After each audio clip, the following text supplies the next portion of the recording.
Welcome to Scars of Service, where the hidden wounds of duty take center stage. I'm Damon Clark, a combat infantry veteran.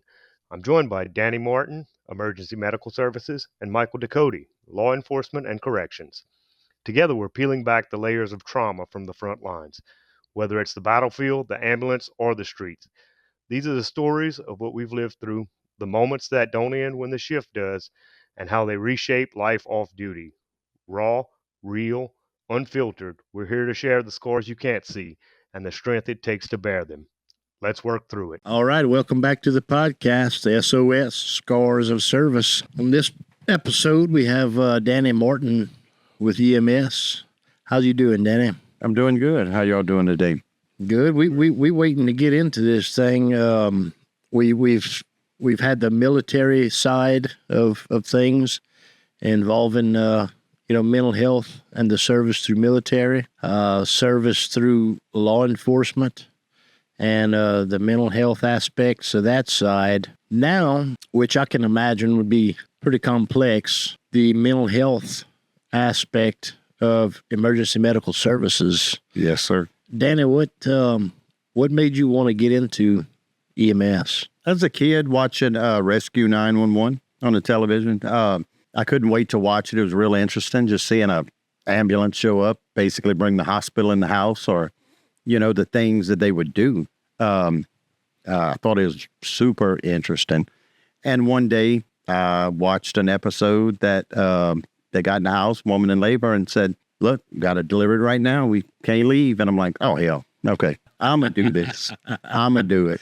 And that's what started me down this road. Yeah, I could imagine, every call you go into, they tell you kind of what you got, but you don't know exactly. Well, they tell you what you got, and you get there, and they tell you got a moon, and you get there, and you got the sun, is what it is. Yeah. It's a lot of times you go in blindly into places, So how old were you when you started? I started school at 17, and basically finished up by the end of the year of being 18. My first job was with a local ambulance service here. And how long was the training? It was 6 months. 6 months. A 6-month training, and then you had to do some ambulance clinicals and some hospital clinicals and all kind of stuff like that. That's right, because they don't just work on the truck. No, yeah. You guys are everywhere. Yeah. Yeah. And you don't hear about that. I just recently learned that myself. You got EMTs. I've seen some EMTs working in the hospitals. Oh yeah, helping in hospitals, offshore, all over. Yeah. I didn't realize it was that widespread.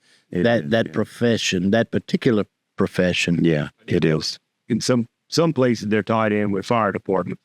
They are. They like for it to be tied in. If you're going to do the fire department thing, they like EMS to be tied in with it.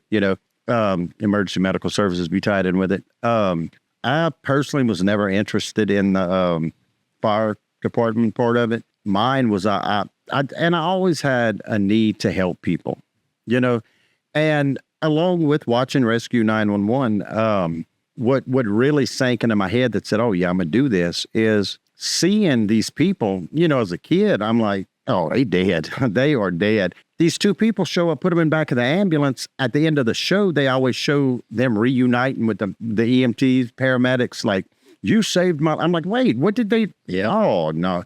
So literally, and I did even as a kid felt that it wouldn't be a man-made thing. I felt, God would literally give me this ability. I felt like I was going to be extension of God. Like, God's going to literally take me like a puppet and say, "Look, I need this one saved," and he's going to work.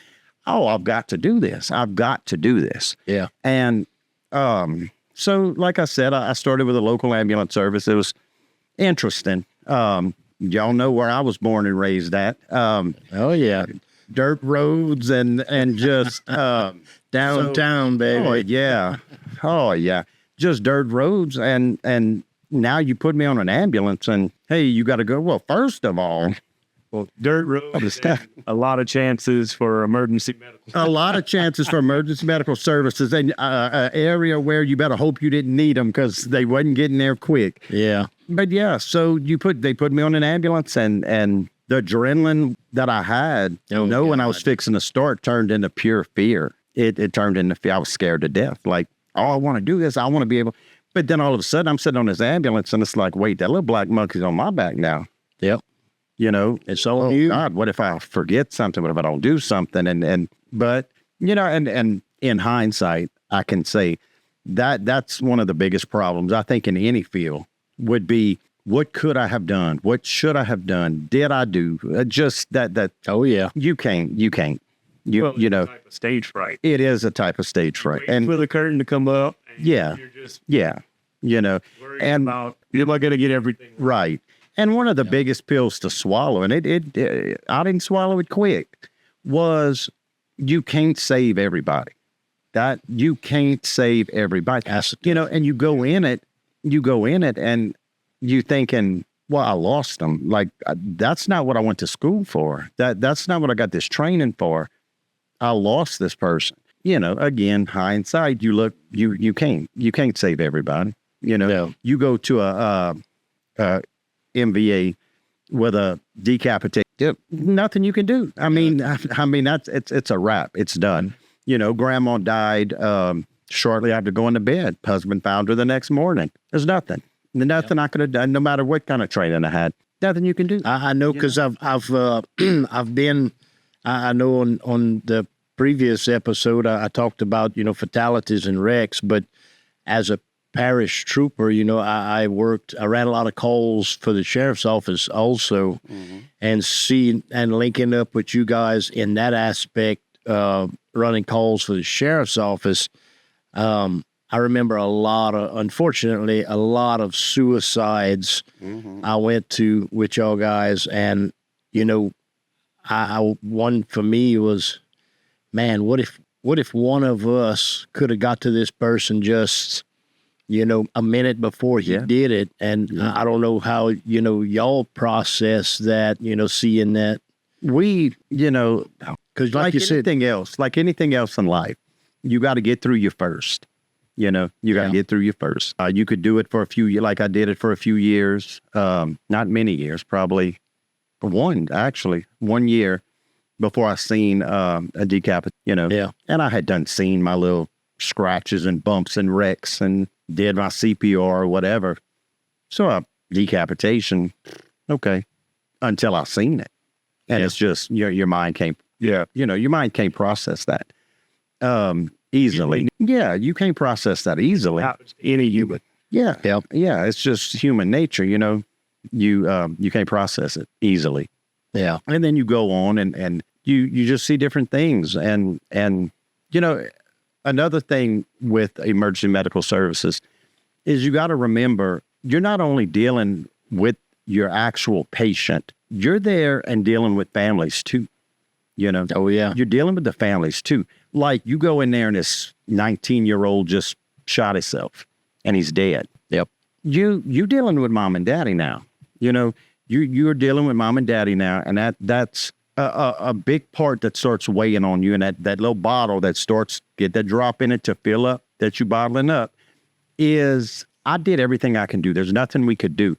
But you still have to turn, and you have to see mama and see daddy watch you walk away. Yeah. Because one thing I've always said, and it probably didn't bother everybody. They just like, you know what it is, but it always bothered me, was everyone, when they call, oh my God, we need an ambulance. It doesn't matter. Mama could have been dead for 10 hours. Oh my God, there's the ambulance. Everything's okay. Yeah, that's everything's, oh my God, they're here. Everything's okay. And then you walk away, they're like, wait, you're going this way. Yep. You know, yeah. That's a big burden to carry. It's a big burden to carry, you know. And one thing that I'm going to say, as long as this podcast goes on, whether it's law enforcement, military, EMS, one thing y'all are going to hear me say continuously is you can never unsee or unhear what you've seen and heard. You can't. You could never, unsee what you've seen. No, it's there. You know, You just have to learn to live with it. yeah, you can never.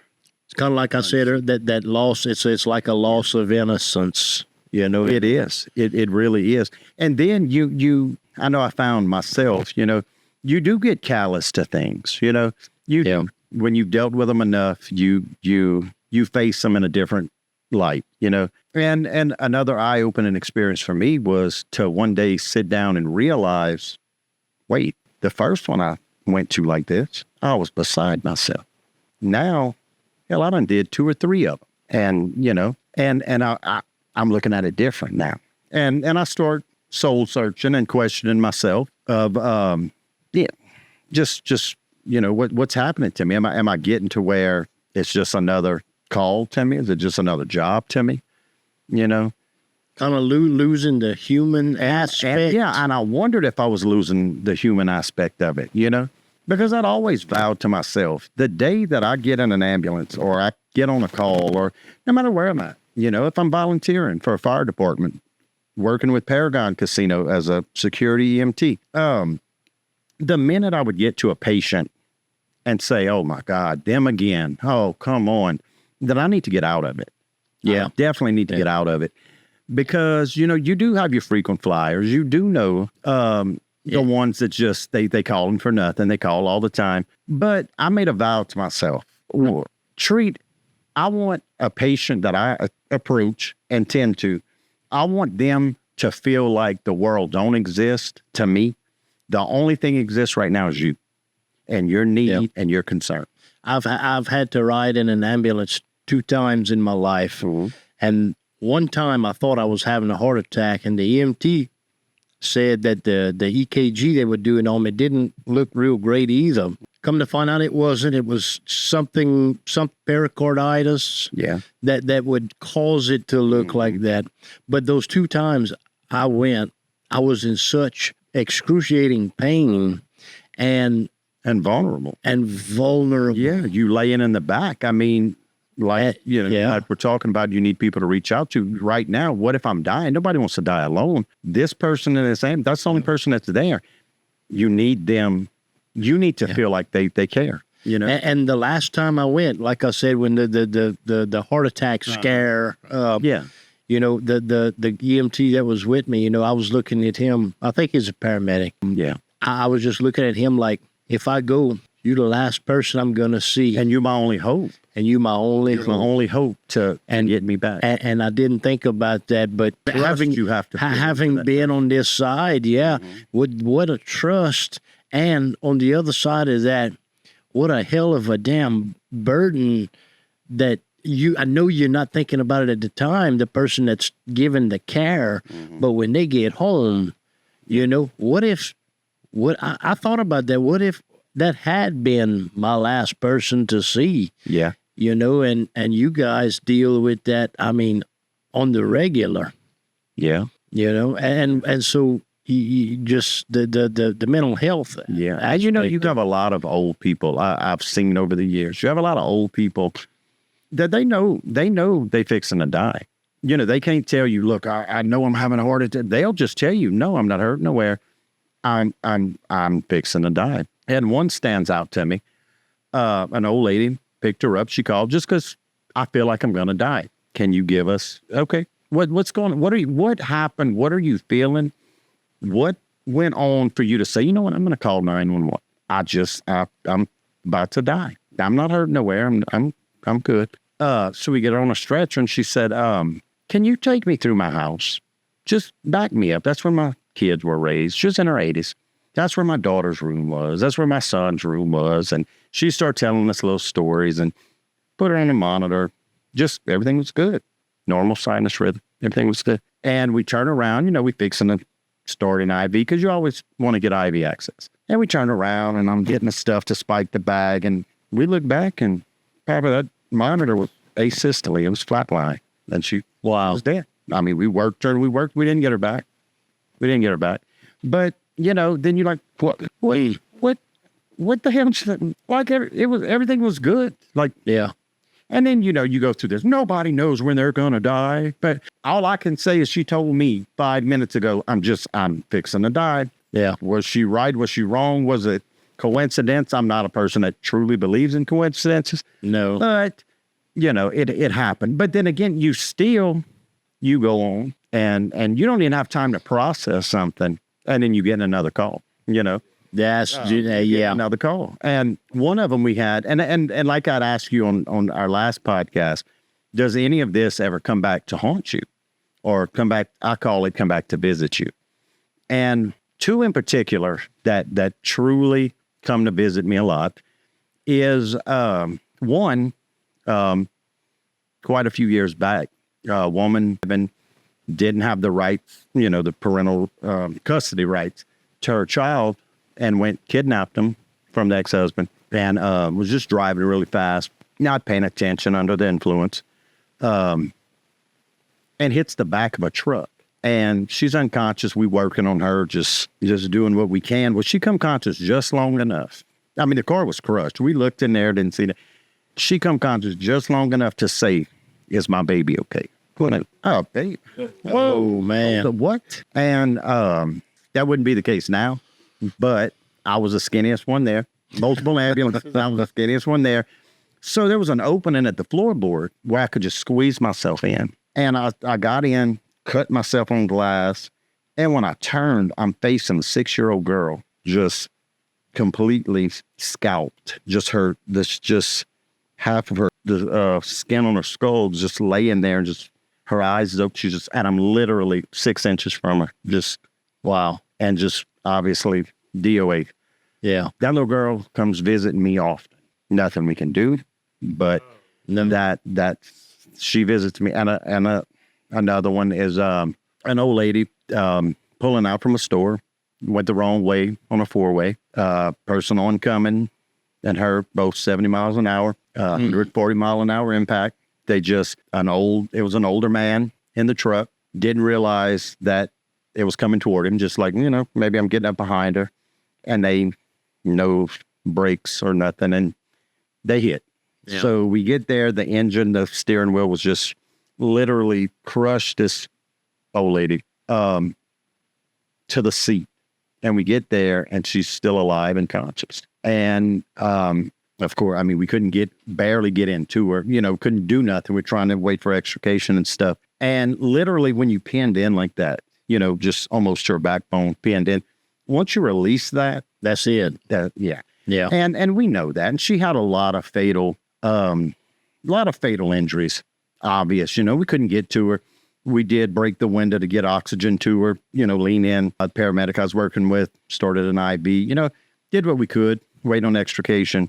But the whole time before we got the window broken stuff, she literally had her face pressed against the window with just blood pouring down like rain, and said, "Baby, whatever you do, don't let me die. Yeah. Just don't let me die." Of course, you're not going to say, like, ma'am. And my thing, I don't believe in, and it pisses me off to hear when somebody wants to give false hope. Don't give false hope. No, no. Fine. Don't do that. No. Yeah. One of my things always has been, especially when you're dealing with a child and the parents, is please don't let my baby die. Please, whatever. My response is always, ma'am, rest assured, we're doing everything humanly possible in our training to save your son right now. Yeah. We're doing everything we can. Just know that we're doing everything we can right now. And that's all you can. Yeah. And pretty much with her. And just like I said, we had a helicopter land and got her extricated, and she went in cardiac arrest, and we worked her all the way to the hospital. But she's another one. Her and that little girl, those are two that come visit. Yeah. Often. There's times I'll jump up out of the bed, just pouring sweat, just because I literally see that old lady's blood pouring down the window, saying, "Baby, whatever you do," reached her fingers. I was holding her hand. "Whatever you do, don't let me die." That's a heavy weight on you. No, I mean, it's not in my hands. It's all in God's hands, but that's still, you can't, we're not, like that song I sent to y'all, When the Sirens Are Gone. I love and can relate to that song in every way. Who's it? When the Sirens Are Gone? Sirens are gone. Yeah. And who's it by? I don't remember. Well, y'all just look it up. When the sirens are gone. Well, we're gonna see who sings. Yeah, who's it by? But basically, what it's saying is you deal with all of these tragedies. You deal with this death and everything. And when you clock out from your shift and the sirens are going, it don't end. It don't end when the sirens do. You know, when the sirens are going, it don't end. The thoughts that you have to go home with. Then you have to go home. You have to deal, you know, you have to. Well, it's kind of like that for me. It's kind of like when the sirens are gone, then that's really, really began. Yeah. Yeah. You know? Yeah. You know, in that song, it says, another bad dream still in my sleep. That's what I mean when I say The song by Kevin Davison. Kevin Davison. Yeah. Listen to that song, especially if you're EMT, paramedic, anything like that. I promise you can relate to that song, you know.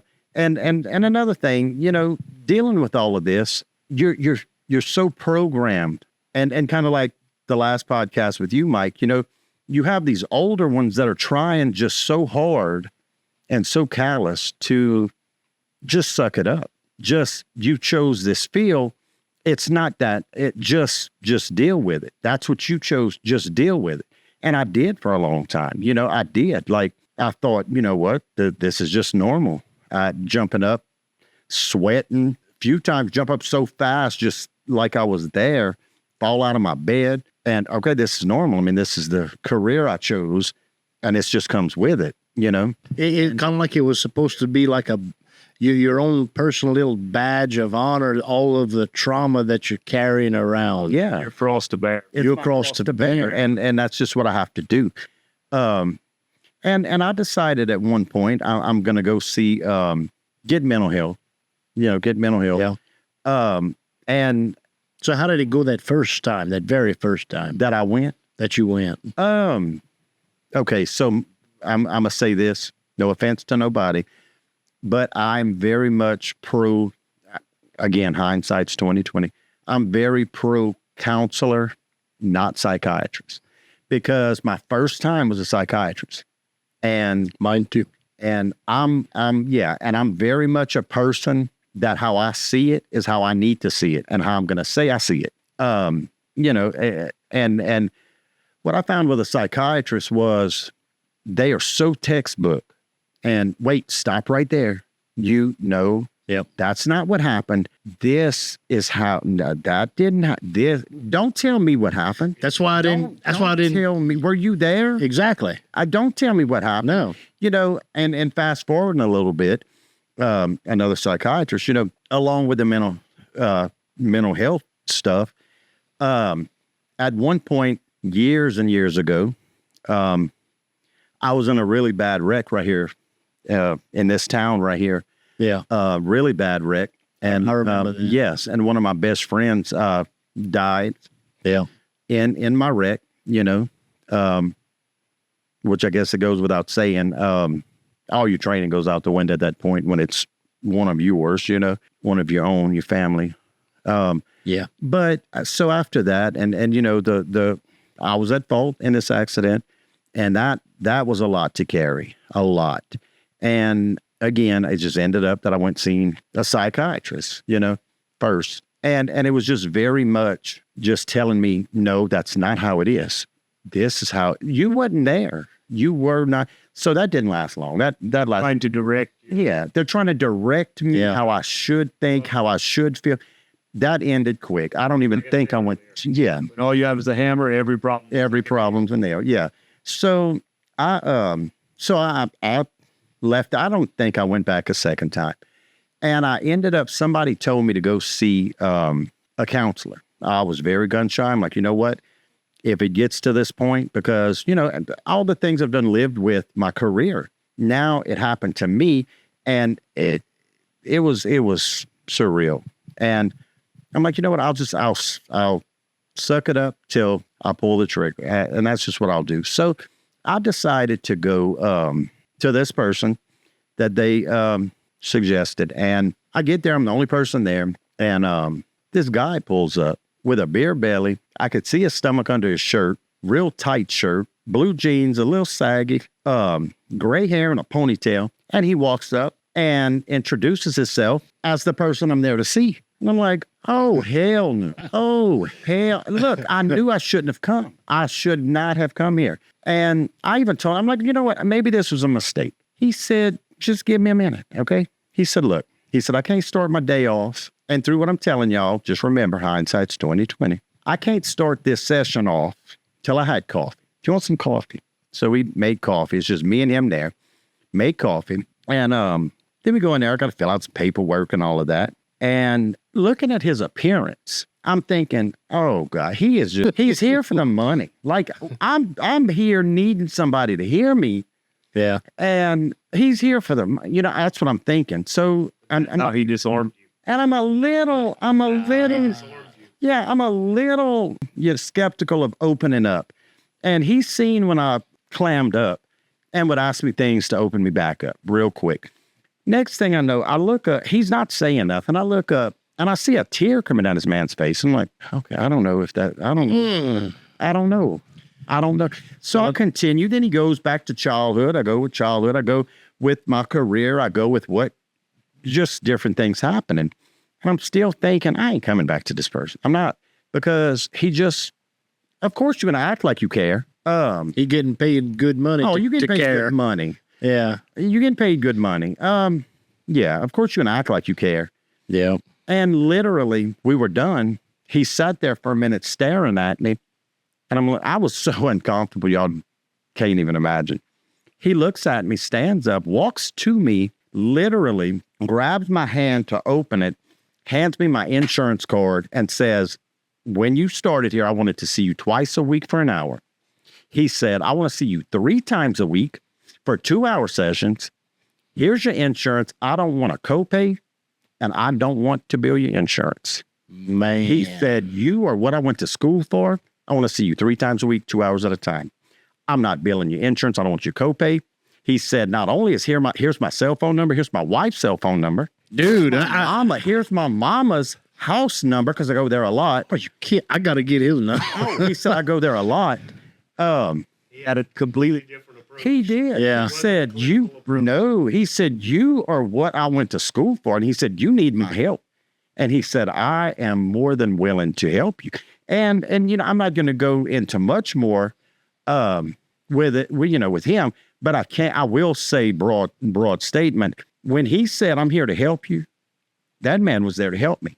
Yeah. He was there through everything. Now, and I give credit to him, he kept me above ground. He really did. Yeah. Now it was mixed feelings at first, one, hey, he's not here just for the money. And two, but two was, I got a whole counselor that's been doing this for years. Tell me, you need me. I don't even want your money, but you need to be here. Oh, and he told me 3 times a week, you don't show up, I'm finding you. Like, I know it's bad. I'm ready to pull the trigger. But goddamn, is it that bad? Like, do I need to just end it now?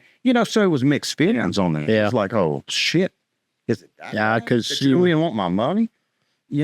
And look, in their defense, I think maybe we need to make an episode where we could invite in a counselor, because between the 3 of us, it's gonna look kind of bad. Right. We'll invite one in. Right. So, The ones I dealt with was write stuff down on a notepad and here's your pills. Yeah, me too. Yeah. well, he was amazing. And I went to him through a lot of things, working in EMS on the ambulance and all of that. And I will still give him credit that he kept me above ground. Well, we I don't know if you still got contact with him. No, I don't. But one time I went over there and he said, Danny, look, what you need to do, trust me. Because I started, with the personal life and the EMS life was big, with him, that I'd go to him with, and he'd help me with a lot. Heaven sent, I promise you. But he told me that day, he said, you need to let me help you get on disability. He said, because the traumas you've been through, you definitely don't need to be in this career. You don't. He said, you one of the nicest people I've ever met, very caring person. He said, but the things that have bottled up within you, you don't need to be out in the workforce. You don't. You need to be on disability. And I said, I was in my almost late mid-20s. And I said, No, absolutely not. I'm a young, capable person of working. And he said, well, think about it. So my next session, I went there. He told me, he said, as your counselor, he said, I took your care on. I took your care on. And he said, I can't imagine. He said, I'll say that right now. He said, I can't imagine these things and how you walk around every day holding these things. He said, but I have to go with my gut instinct that a balloon holding that much air is gonna pop. And he said, I'm taking your care on and I will be responsible that I didn't intervene in different ways. So this is our last session. If you don't want me to help you get on disability, don't come back. That was it. Don't come back. And I never been back. So that threw a whole nother wrench in the gear of, damn, God, I didn't see that coming. No, he was the thickens. Yeah. So again, I'm like, oh, here's the goal at the end of the rainbow. But he gave me, I was fixing to say, he gave me enough tools and enough. That's why I kept repeating myself saying he kept me above ground. He gave me enough tools and enough knowledge and enough concern. Let's say that. That's what we're all talking about. People just need you to listen. He gave me that. He gave me that. He didn't try to have a pissing contest. Everything that I would say or we'd talk about, he would literally sit back and say, dude, I can't even imagine that. I can't imagine. Yeah. And, I guess somebody else would think, oh my God, he's your counselor. Why would he say that? People don't understand how beneficial that was, because I know you can't understand. And you're not trying to patronize me. You're not trying to act like you understand. That was the biggest benefit he could have given me. But yes, to answer your question there, at the end, I did walk away with enough tools to keep building a foundation on that and keep myself above ground. Yeah. Had you tried to talk to anybody else that you'd worked with in EMS to try to? No, because I was now this is early on in my career now, because I was made to feel like, you look for help, that's weakness. Yeah. Yeah. And I'm not a person. I'm not a person that, I don't want to look weak, I'm not going to do it. I'm not that person, because I'll admit fault, I'll admit weakness, I'll admit whatever.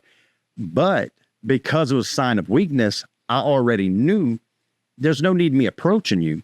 It's a sign of weakness. You're not going to listen to me. You're not going to hear what I got to say. I understand. You're not going to hear what I got to say. You're that big, tough person that swells your chest up when you walk in, knowing good and damn well, I know how many times you almost committed suicide. Yeah. But you tough. We can't let anybody know that. Well, so that's why I didn't approach. And there you go. Which hopefully next episode we can get, Mr. Andy in here. Everybody's going through it in some kind of way, yet everybody's trying to hide it from each other and suffer alone. Well, a lot of society is making you feel like you have to suffer. Yeah. Alone. That there is no help for you. Don't come to me, and that's another thing, and I know that's my bad, I guess, or maybe they just made me feel that way, is how am I going to you with, I just worked a 2-year-old that got ran over and we literally picked him up in pieces. How am I coming to talk to you when last week you got a 4-year-old? Yeah. Can't help me. Yeah. You can't help. But then again, later on, through experience and a lot, I don't know what, soul searching or whatever, you realize that's definitely the person that could have helped me. That's definitely the one. We could have talked. We didn't have to compare what the 4-year-old was to the 2-year-old. We didn't have to compare. Well, we could have just talked. That bonding and relating. It ain't about the call. It's about us. It's about our mental status. It's about us at that point. I've grown a lot. I've grown a lot emotionally, mentally, a lot. I have but through a lot. Make no mistake, through trial and error. Yeah, trial and error, I've grown. And I'm a person that I try to not take, I try to take everything that happens, good, bad, in between, whether it's me or people around me. And I try to make some kind of sense of it. I try to look at it and dissect it in different angles, and just in different angles to see, even if I don't agree with something, just see it. I see where you're coming from with it. And I definitely understand your train of thought of why you're thinking that way, and just understand it, That's a big thing. Yeah. And another big thing is not judging, and that's why last episode with you, I was stressed a lot, don't have a pissing contest with people. That's not what they need, No. I definitely grew up in a household with parents that, with parents that was very much tough love. And I understand, or best I can, tough love. But it doesn't always. It doesn't work with me. Yeah. And it actually, you taking back steps, trying tough love with me. It absolutely, like the whole, oh, well, your sister can do that better than you. Well, then get her to do it. You not, oh, well, let me show her down. Okay, then get her to do it. You just said she can do it better than me. Yeah. Well, wait, you were supposed to stand up and be like, no, she can't. If she can, let her do it. That don't work with me, it at all. Yeah. It doesn't. So, but I think we're getting a little better with it. As the time's going on. We definitely are. It's definitely a better time now. It's more talked about now than it was then. Yeah. Another thing that I had that helped me was, I think it's back in 2007, the job picked 3 of us to go to Shreveport and take a CISDM class, Critical Incident Stress Debriefing Management class. And your episode, when I said they have help there, usually every organization and entity should have a critical incident stress debriefing manager there. And that was a 2 or 3 day class that we took, got a certification in it. And that helped me a lot to prioritize things. And basically what it is, and that goes for all 3 of our fields definitely, is within a 24-hour period, you need to have an intervention and a debriefing. Basically, if I work a bad wreck, it's a 10-year-old killed in a vehicle, just very bad scene, multiple people, mass casualty, something. Basically, within a 24-hour period, you go and have a diffusing and then a debriefing. And basically, you get the fire department that was involved, you get the police department that was involved, you get the EMS that was involved. We all sit down, and you have the manager that would lead it. Okay, so when you got there, what was your part of it? What was your part of it? Yeah. Okay. And how they're trained how to lead him, to make him say something, to make him say something, to make him say something. And a very interesting class. Basically, when you say something, and it's, let's say 5 of us here, and you ask a question, you don't look at anybody specific, but you just basically do this, do your hand like this, like, okay, so how do y'all feel that this could have, and just this right here, well, just your hand opening out in the middle of this, you're offering. Yeah. And it makes them say, well, let me tell you what my first thing I seen and what affected me, even when they wanting to clam up. Well, as much as I talk with my hands, I think I could be a good one. Yes, you could. We all do. But yeah, so that was a big benefit. And again, like I said, I try to take that, learn from that. I did work for another ambulance service, the one I still currently work for.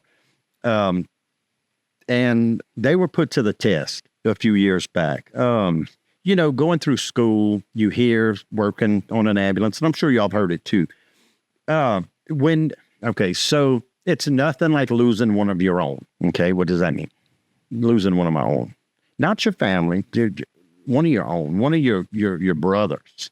Yeah, losing one of them. Okay, yeah, they friends like anything else. Well, back when, at the beginning of time of me getting an EMS, there was this one guy that hired me at this ambulance service, and me and him worked together. We're partners for a good long time. I left for a few years from that service. He did too. He ended up going back as the operations manager over the ambulance service. I want to go back, meet up with him. We become good friends. I become a manager over there. He's a manager. Anyway, we go on for years working again. Ended up, when I moved out that way, we lived 2 miles apart from each other. Get together, whatever, cook, ball, crawfish, whatever. And just one day, he just got sick and went down in the hospital, and 42 years old. And but they even got specialists from all over to come and just, we don't know what's wrong. Like, what's wrong with him? Well, he ended up getting out of the hospital. And me and my partner, her name was Hazel Murray, which that's for later too. But we were on that day, and this guy had got out of the hospital. He said he wasn't going back. And our dispatch called us and said, hey, y'all have an unresponsive patient. Gave us the address. I said, that's his address. I called dispatch, said, so he's unconscious? They said, yeah. They said, he is breathing. I said, I'm going to tell you now, if he's unconscious, I just seen him last night. I was at his house. We can be coded. So we get there, go in his house. I see his legs. He's in his bedroom. I knew he was gone. But anyways, we load him up. We work him like we never worked anybody. Worked him. Get in the emergency room. He's well known. We help work him. And they like, we just can't do it no more. Time and death. And instantly, right then and there, it's what they meant when you lose one of your own. And it hit me right. It when you lose one of your own. And, we had a good fire department, not military, fire department, EMS funeral, and put him on the back of a fire truck. I was a pallbearer, and just, the whole flags over. Just really nice. But I understood. So that was another step away from that. And, like I said, I'd become a manager at the ambulance service, but he was my go-to because he had been manager since I was too young to be in this field. Yeah. And, he was my go-to, but he wasn't there anymore. And a friend. So Lost the friend. Oh, yeah. And just so I went back with counseling with that. And that is when I really got blown off. Just, it happens. It happens. I'm not here because obviously it happens. Exactly. But, I'm not here for that. Like you said, I need somebody to talk to. I need somebody to hear me. Yep. And and that's not what you expect to get, when you go looking. No. And a lot of people might think, okay, I just was no help to you. I can't be help to you. A lot of people don't realize you weren't help, but you were a lot of hurt to that person. Yeah. I know a few that I know personally went for help, and hey, how did it go? I wasted my time. Maybe I'm just thinking that I find out days later they committed suicide. You did hurt. If you feel like you can't help somebody, definitely don't do something to hurt her. And it happens just that easily. It does happen just that easy. I don't know. I think sometimes, I truly believe, whatever you expect in life, how you want to be treated is how you need to treat people, The golden rule. It is. And I go in life, even if it's in Walmart, it could be a kid, it could be male, female, it doesn't matter. I always keep in mind when I cross somebody, what if me speaking or not speaking, what if I look at them and just walk? What if me saying good morning, sir, was that one, because they were leaving Walmart to go sit in their vehicle, drive home in a driveway and pull a trigger. What if I said good morning, sir? Somebody seen me, somebody acknowledged. It could be that one small act of kindness that completely changes. Or that one act of look them up and down and just bump them, or they speak, you don't speak back, you just walking because you're in a hurry. It might have been the one thing to set it off. One thing. To finish it off. You know what? I'm done. So I try to keep that in mind, with things. And that's tough in your job. It is. It's every call you go to. That exact thing could make it go one way or another in certain situations, whatever the call is, depending on. And a lot, and something else that I wanted to touch base on with mental health is burnout. Recognize burnout. If you've been in it that, and you haven't even had to have been in it that long, just recognize burnout, because burnout, you will do some harm. If you are burnout, you'll do some harm. Yeah. You will do, you'll miss stuff. And one thing that would piss me off so bad is to see an old medic and you get this teenager, 17, 16, that cut their wrist. Oh, you don't know how to do it? You don't do it this way. You do it this way. Goddamn, come on, it's 2 a.m. Let's go. What is wrong with you? Yeah. What is all natural hell is wrong with you? And they got him. Over a girl. Well, you know what? You're in your 60s. You done lost a wife. You've lost a child. That was your cross to bear. You know what? 16 years old, that is the worst thing he's got to deal with. That is his cross to bear. He's never had nothing worse to deal with. That is the worst thing he's dealt with. It was life-threatening to him. He felt it was. Yeah, maybe he didn't cut deep. Maybe he needed attention because he needed help. You told him how to actively do it. Like he didn't matter. Like nothing mattered. And that's all due to burnout. Yeah. Burnout. Step back from it. Step back from it. Somebody had told some help. Somebody had told me years ago for us in Leo, they told us, they said 5 years. If you can make it past your 5th year, then you got it. Yeah. I made it 4.5, and a lot of my issues I dealt with and mistakes I made and getting the cross put on my back there, the target. Burnout, I think, had some to do with it too. Definitely, and burnout happens quick. You know, and you not always, like burn out and to no return. Sometimes you do need to just step away for a little while. Yeah. Just step away for a little while. Yeah. Well, like on my first tour, we had limited. We're sitting in Fallujah, and it's kind of calmed down there a little bit. They started trying to do R&R because we didn't know how long we were going to be there in country. And it's like, okay, platoon only has 1 slot for R&R. So it's like everyone looked around, was like, okay, we got to send this guy. Recognize that. Yeah. He's at his wit's end. Yeah. He needs to get a break from this. Mm-hmm. And I mean, we wasn't really under anything stressful. Yeah. I mean, well. No, just combat. From our perspective, it wasn't anything stressful. Right. Between 9 and 10 p.m., we got a mortar attack. Well, but it was tough. From my perspective, just hearing what you went through makes me need out to hear what you dealt with. Yeah. Every day. Yeah, no kidding. 2 or 3 rounds and it's still went. Oh, hell. But it's like, this guy it was worse on him. He was mentally, he was breaking down. So it's like, okay, let's get him on or. Right.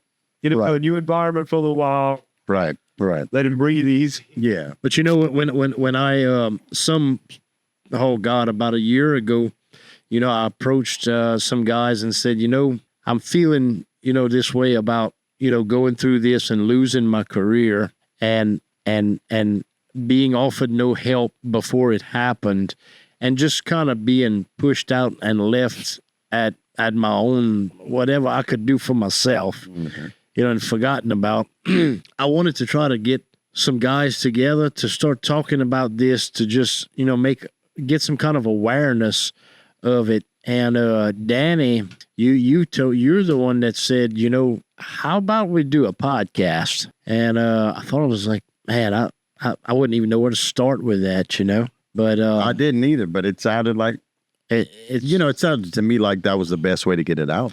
Yeah.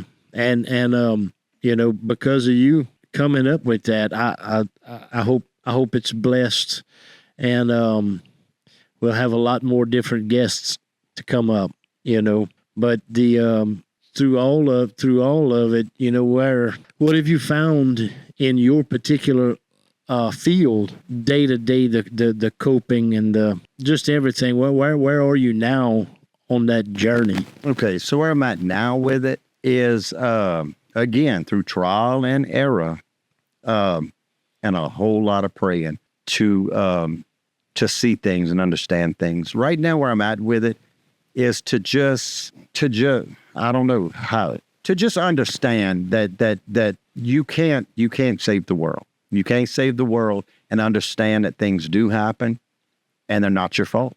They're not your fault. I'm the one that people think, oh, the ambulance showed up, and no, I've come to understand that, what, take that with a grain of salt. It still wears on you, but just walk away knowing that you did everything you could. Yeah. Just know you did everything you could. I think we all needed to hear that one time. Yeah. You can't save the world. Save the world. You can't save everybody. And I started my field with the idea that I was going to. Oh yeah, I did too. That I started my career saying I have to. That's what we did. Like they look how happy they are right now. They're dependent on. Well, you know what? They can depend. You can't save everybody. Like it looked on TV. Like it looked on TV. Yeah. Oh yeah, you got a decapitation that people show up, they sew the head on, and they don't even go to the hospital. They just walk away. Oh, we got to fix this. Yeah. You just have to learn. And probably the biggest answer to your question, Mike, is it kind of like I told y'all earlier. It comes natural to me, but really learning through a lot of tragedy and a lot of chaos in my career and stuff. Learning, don't be scared. Don't be scared to let people know how you're feeling. Don't fear judgment. Don't. I mean, and unfortunately, in our fields, you have to be very careful at first of who you relay that to. But all you need is one. All you need is one, and don't be scared to reach out.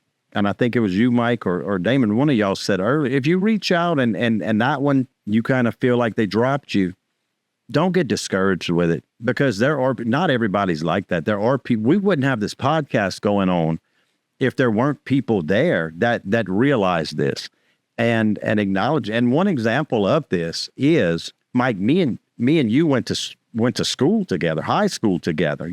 I know the career you chose, the career I chose. Me and you would run into each other every now and then and just, hey, how you doing? You had a smile on your face, had a smile on my face, talk about different life events and going on. Yeah. I didn't know what was bottled up in you. You didn't know what was bottled up in me. But then we get together and talk a little further and realize, you know what? Look how you feeling. Look how I'm feeling. You can't be in any one of the fields we're in and something not be there. Something not be there. No, it can't be. No, and all it took, with us, just, a few words. Hey, I said, Danny, I've been feeling a certain way about this particular thing. I want to try to get a few guys together and maybe talk about some stuff. And that's exactly what I'm talking about. Is you weren't scared to say, look, Danny, me and you, like I said, we go back to grade school. Yeah. You weren't afraid to say, look, this is how I'm feeling, Guess what, Danny? I'm human. And I definitely was quick to, Mike, look, I'm human too. Yeah. And we didn't compare scars with each other. We didn't. We talked, we vented, about how we felt. That's so important. Have to listen and try to understand. Big, you were to know, I know a lot of what you've been through and yeah. Again, we're in a small town, we're in a small parish. I know what you've been through and stuff like that. And it was a big benefit to some, he's still walking. And one of the biggest benefits with your friendship, Michael, was for you to admit, look, I'm feeling this type of weight. Like, it was like a weight off of me, like, oh God. Because that instantly, when you said that, instantly told me, you're somebody I could reach out to. Definitely, you're somebody I could reach out to. And look, I need everybody. And this is a prime example. On my end, I had no freaking clue. I didn't know. I was just being open and honest just a little bit, and it led to something greater, And that goes to show what I said earlier, which Mr. Andy would definitely, he's a pro at it. Recognize signs. That little old bit you said, just, oh, well, I'm feeling this kind of way. I recognize the sign. And that goes along with what I said. I try to take everything and learn something from it. Yeah. And I saw that sign. You were letting me know I'm here if you need to talk. And you gave a hint of, I'd like to know that you're there if I need to talk. And I clearly let you know that I was. And that's when we a little further with it and come up with this podcast, Well, so I've definitely noticed that, especially with your profession, it requires a level of compassion. Wouldn't it work? Yeah. Well, I guess we'll wrap up this one. And you guys stay tuned out there. And we will have a very special guest for the next episode. Y'all stay tuned. Thank y'all for listening to SOS Scars of Service.